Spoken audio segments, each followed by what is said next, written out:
Mariko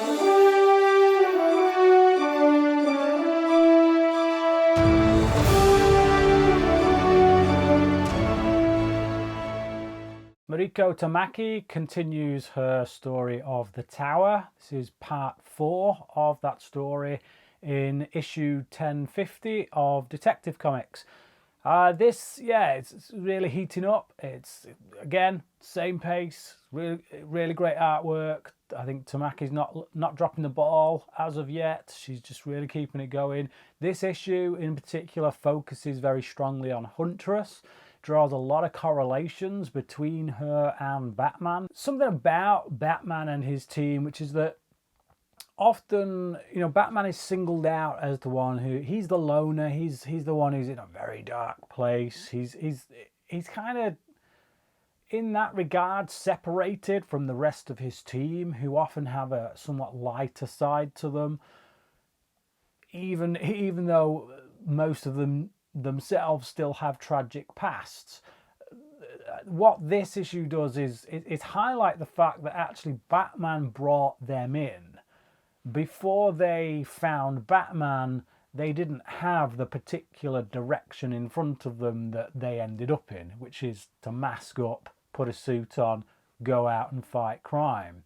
Whereas Huntress, she kind of separates herself from the rest of the group in that, just like Batman, she made that choice before she even met Batman. And because of that, there is something rooted at the very heart of both of them, which makes them perhaps more similar than any other member of Batman's team to him. So I like that correlation there that Tamaki draws between the two. And I also like the correlation that she draws between Batman's disappearance of late. Obviously, if you read the Batman comic book, that tells you what's going on there with Bruce going off, kind of going away from Gotham City, doing his own thing for a minute, trying to get his head together. Huntress, she kind of does the same thing. Helena has done the same thing. By going to Arkham Tower, she's essentially left the group under the guise of investigating what might be going on there, but perhaps also just to get the heck out of Dodge, clear her head, find out if she can separate herself from the nightmare she's been living for the past few weeks since everything that went down with Hugh Vile, or the visions, the nightmares she's been having. So, yeah, Huntress, Helena, kind of real focus here and real good look, strong look at who she is as a person, what makes her tick. It's quite telling that she lives alone and has a cat. She doesn't tie herself to too much responsibility in her personal life.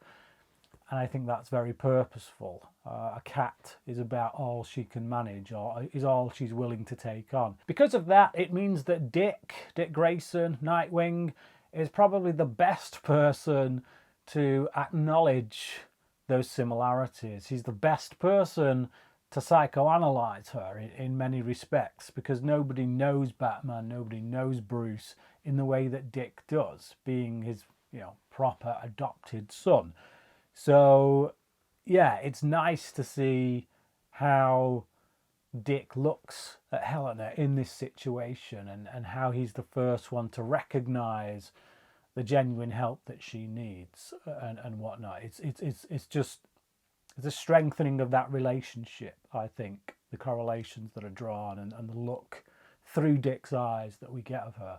Although it does also kind of say something rather, I don't know, unintended, I think, maybe, or who knows, maybe it's not so unintended, but just the aspect that Dick is attracted to a character of the opposite sex who is in fact very much like there's that whole thing in there. It's something that is often said, which is that daughters look for male partners that are most like their fathers. I think that's some psychoanalytical nonsense. You're talking like Freudian rubbish there that I just don't want to get into, but it is something that is often said. I think in this case, it's Dick who's doing the, he's looking at he's attracted to a partner that reminds him in many ways of his adopted father.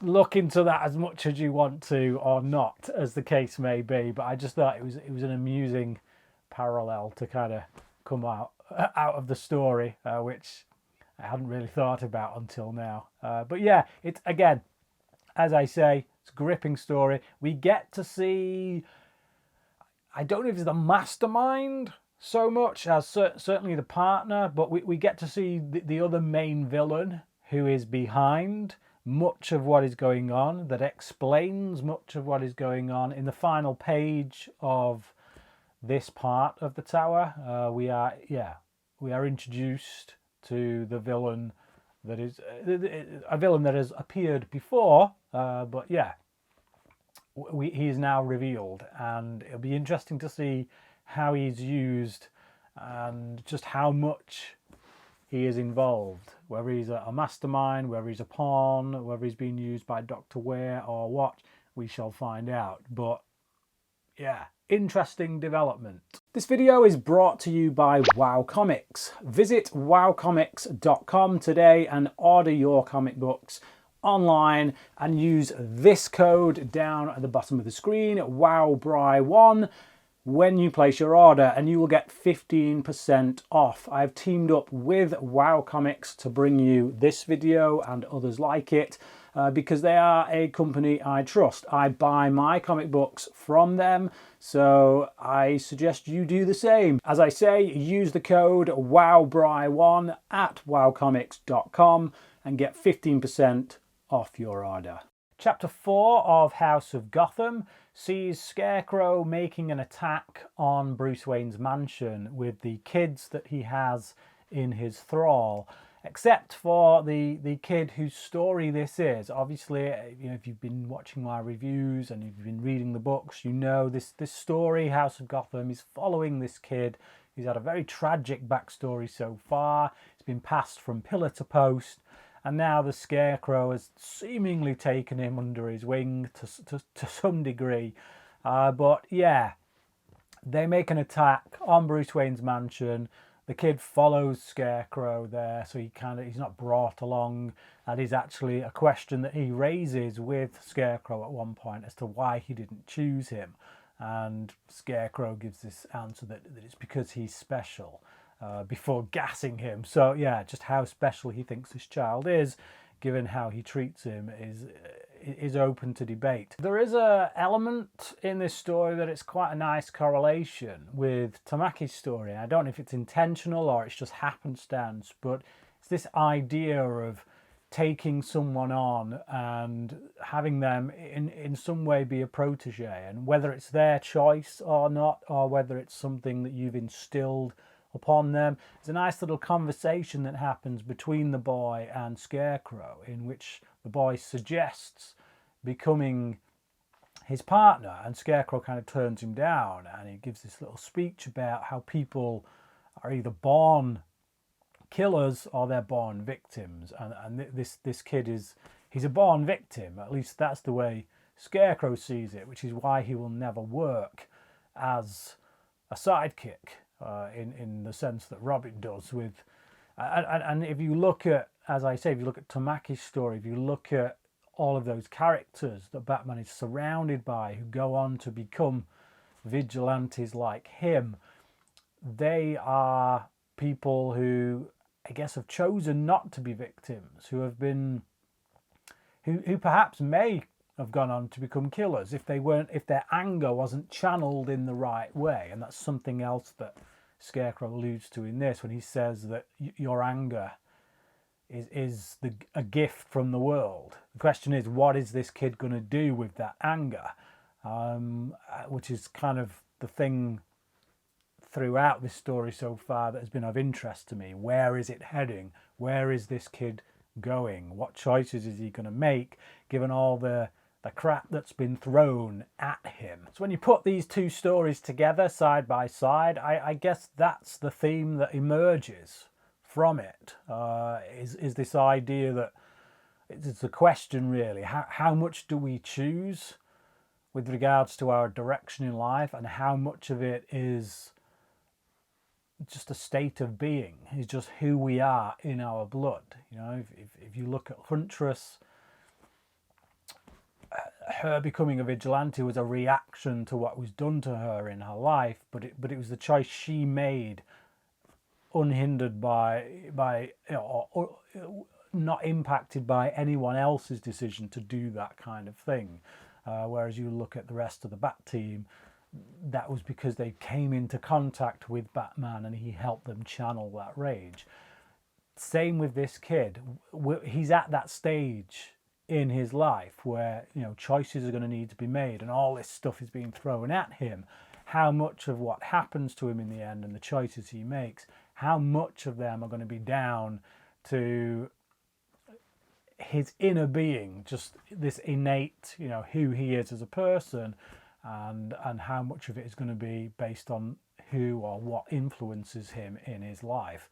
So yeah, two interesting stories, I think, that are running side by side together that I'm really enjoying.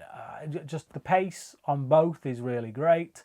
The writing's great. The artwork is great on both.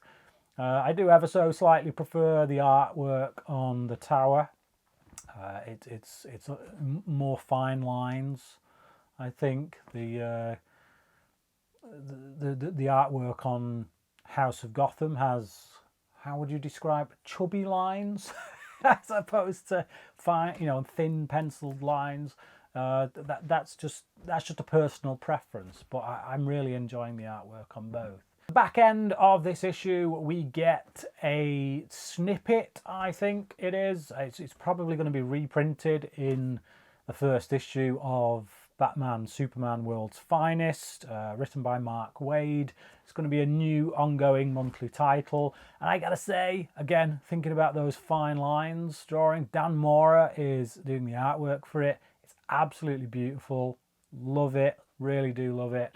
So he's coming off the previous run on Detective Comics, so he was doing the artwork for Tamaki's stuff on the Fear State storyline, and he did a really incredible job on that. It's really interesting to see Tamra Bonvillain, I don't know how you pronounce that, but it's a cool sounding name anyway. Sounds like Bond villain. Tamra Bonvillain is she's doing the colours on it, and it's really interesting to look at when you take, if you look at the colours on Mora's work in Detective Comics on the Fear State stuff, lot darker color palette, but then you look at what Bonvillain's doing with his work, with his artwork, a lot brighter colors, a lot more kind of pop arty, you know, very yeah, it's just, it pops off the page and it just does something to Mora's art.